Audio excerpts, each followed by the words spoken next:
오늘은 종려주일입니다. 우리 예수님께서 하늘 영광 보좌를 버리시고 이 땅에 오셔서 33년의 그런 모든 인생을 마치시고 십자가에 달리시기 위하여 예루살렘으로 향하신 그 특별한 날이 바로 오늘인 것입니다. 군중들은 이런 생각을 가졌습니다. 드디어 예수님께서 정치 지도자로 등극하시는구나. 그때 사람들이 소리를 지릅니다. 호산나 다윗의 자손이여, 주의 이름으로 오시는 이여, 가장 높은 곳에서 호산나. 이 말씀의 뜻은 무엇입니까? 다윗처럼 우리에게 영웅이 되어 주옵소서, 우리를 살려 주옵소서, 우리의 모든 문제, 산적한 그 고통의 문제를 해결하여 주옵소서라고 군중들은 외쳤지만 예수님의 관심은 정치 지도자가 아니었습니다. 예수님의 마지막 사명, 마지막 소명은 바로 십자가에 달리는 일이셨습니다. 십자가에서 인류의 모든 죄와 허물, 저주를 다 끊으시고 자신을 희생제물로 바치시기 위하여 예루살렘으로 향하고 계셨지만 이스라엘의 그 어느도 그러한 예수님을 기대하지 않았다는 것입니다. 그리고 십자가에 달리시기 전날 밤 마가의 다락방이라는 곳에서 제자들을 모아 최후의 만찬과 예수님의 마지막 유훈 또 유언을 남기십니다. 제자들을 모아놓고 제자들의 발을 씻기신 것입니다. 제자들의 발 씻는 것이 뭘 대단해, 우리도 누구나 발을 씻길 수 있잖아 라고 생각할 수 있지만 어떤 제자들입니까? 예수님을 배반한 제자들입니다. 배신할 제자들 한 명 한 명을 이름을 부르면서 신발을 벗기시고 그 발을 씻겨주셨던 예수님, 그리고 더 나아가서 그 제자들을 한자리에 앉혀놓고 자신의 살과 피, 떡과 포도주를 주면서 마지막 성찬을 집례하신 주님. 제자들은 예수님 여기까지 와서 이게 무슨 처량한 그런 행동이십니까? 이스라엘을 구원하여 주소서, 우리의 모든 압제로부터 우리를 자유케 해 주옵소서라고 제자들의 마음 가운데는 실망감이 있었을 것이고 두려움이 있었을 것이고 어떤 제자들은 분노도 있었을 것입니다. 3년 동안 내가 이렇게 되길 바라는 마음으로 쫓아다녔겠냐고.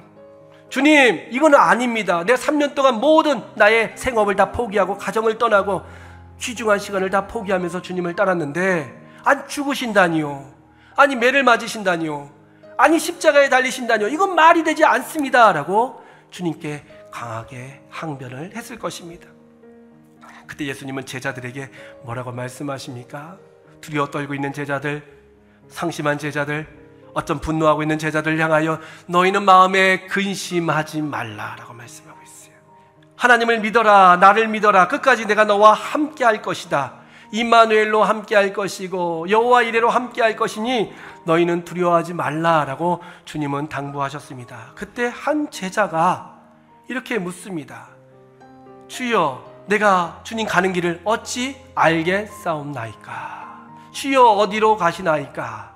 이 말이 바로 라틴어로 코바디스 도미네입니다. 이 제자는 바로 누구였는가?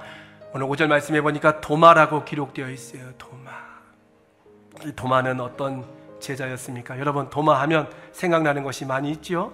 주님의 옆구리에 손을 넣어서 확인했던 제자가 바로 도마 아닙니까? 사실 이 도마는 요한복음 11장 16절 말씀에 보니까 예수님을 아주 적극적으로 따랐던 제자였어요.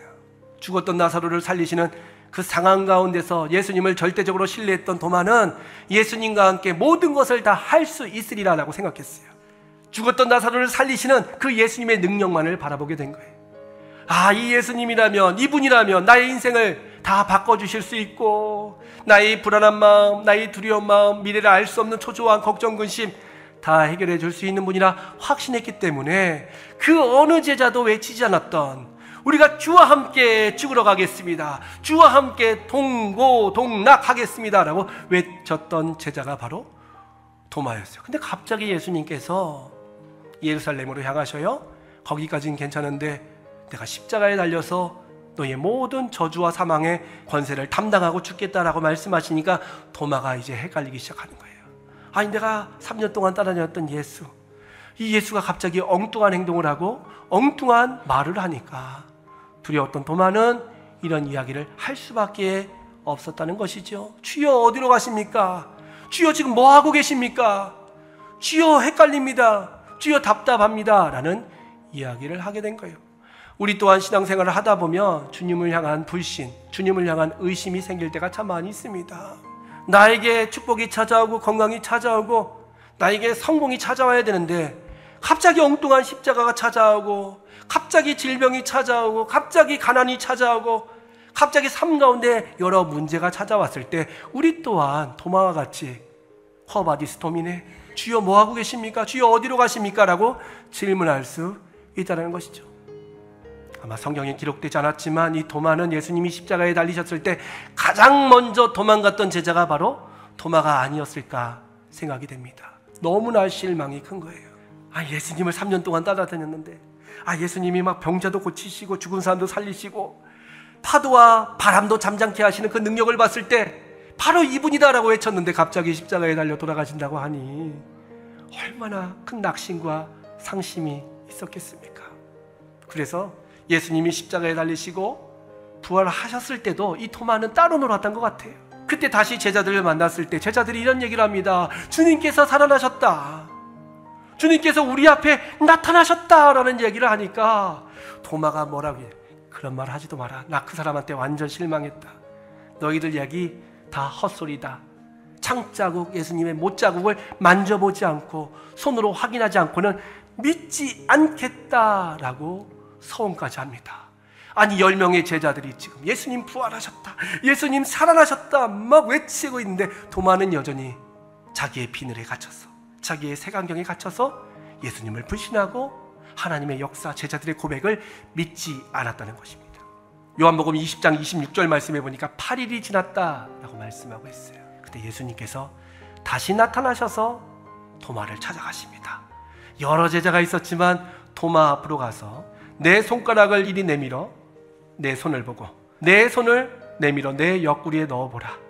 그리하여 믿음 없는 자가 되지 말고 믿는 자가 되라. 주님께서 이렇게 말씀하셔요. 정말 살아계신 하나님께서 오늘 우리에게도 믿음 없는 자가 되지 말고 믿는 자가 되라. 주님의 부활, 주님의 그 십자가의 능력을 의심하지 말고 믿는 자가 되라 라고 말씀하십니다. 이 사건 이후에 도마는 완전히 새로운 사람으로 변화되게 됩니다. 사도행전 말씀해 보니까 마가의 다락방에서 성령 강림 사건에도 참여하게 되었고, 더 나아가서 그 성령의 능력을 받아서 이 도마는 어디까지 향하게 되는가? 인도까지 가게 돼요. 그곳에서 주님의 복음을 전하다가 그런 순교자의 삶을 살게 됩니다. 우리 주님께서는 도마에게 나타나셨듯이 오늘 우리에게도 나타나셔서 믿음 없는 자가 되지 말고 믿는 자가 되라. 내가 곧 길이요 진리요 생명이니 나로 말미암지 않고는 아버지께로 올 자가 없다라고 말씀하고 있습니다. 사랑하는 성도님들, 우리는 주님 앞에 질문할 수 있어요. 쿼바디스 도미네, 주님 어디로 가십니까? 주님 지금 뭐하고 계십니까? 주님 이 상황이 어떻게 된 것입니까? 라고 질문할 수 있지만 이 쿼바디스로 끝나는 것이 아니라 주님 내 안에 오시옵소서. 주님은 참 포도나무 되셨사오니 내가 주님께 접붙임 당하여서 아름다운 성령의 열매를 맺게 하여 주옵소서. 이런 고백을 통하여 하나님께서 주시는 생명의 역사, 부활의 능력, 구원의 기쁨을 만끽하시는 복된 여러분 다 되시기를 주님의 이름으로 축원합니다.